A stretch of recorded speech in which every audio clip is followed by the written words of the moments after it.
Hi, I'm Rick Kaler. Thanks for joining me. My friends from across the country generally give me a lot of grief when I extol the benefits of living in South Dakota. They often just dismiss my enthusiasm for our state as a psychological game that I play to pretend that living in what they perceive as a dreary outpost near the Arctic Circle isn't as bad as it really is. In fact, one once told me, if I lived in the Midwest, I'd want to die. But I'm not pretending. And now I have research to back me up.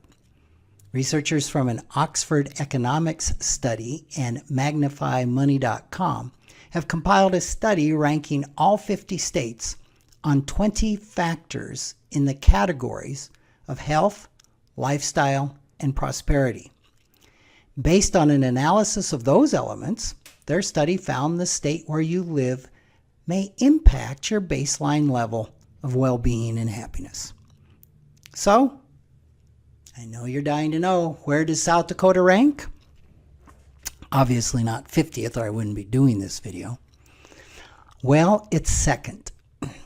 Now, this isn't surprising to the 877,790 of us who live in the state. But it may be a shock to those who think it must be a real sacrifice to live in such a remote place.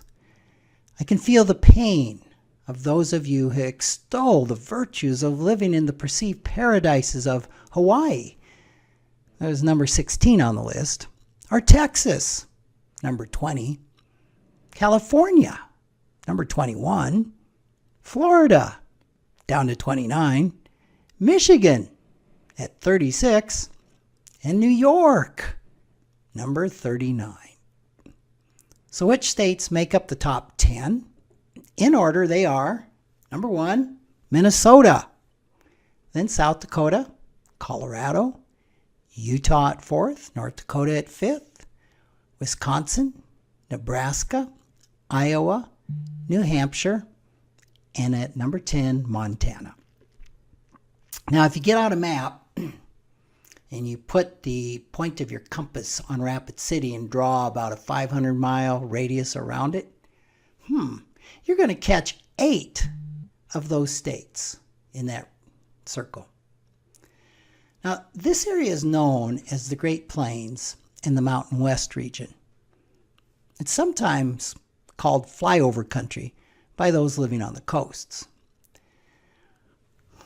I realize right at this point, many of you may be descending into denial with thoughts like, this study must be flawed, or who could be happy in a place where it snows, or South Dakota must have bought off the researchers. So I figure I'm probably going to have to give you a few more details. In the specific category, South Dakota ranked first in health, 20th in lifestyle, and second in prosperity. Put all that together is good enough for number 2. I found the prosperity ranking interesting, as one of the complaints I often hear is that wages are so low here. Well, that's absolutely true when you compare the average salary of South Dakotans with the average salary of somebody living on the east or west coast. But consider a few other crucial factors.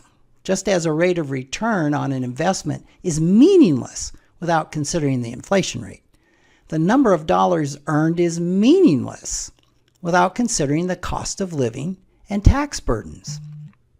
So in this regard, somebody in South Dakota who earns 50 or 60% as much as someone in New York City, Washington, D.C., San Francisco, has a better lifestyle and pays far less in state and local taxes as a percentage of their income than their higher earning counterparts. Now, I'll admit I was a bit dismayed that we ranked only 20th in lifestyle, but this made more sense when I understood that 2 of the components were the number of hours spent outside of work and the volunteer rate. South Dakotans have a very high work ethic, which results in them working longer, hence volunteering less. The flip side of being workaholics in South Dakota is that we earn more, relatively speaking. So maybe that's a contributing reason to our number 2 prosperity ranking? I don't know.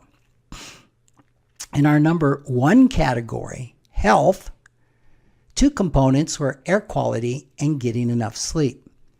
Having traveled to many urban areas, I greatly appreciate our unpolluted air. Rapid City ranks number 10 of places in the nation with the cleanest air. Now, I'm not sure why we sleep longer.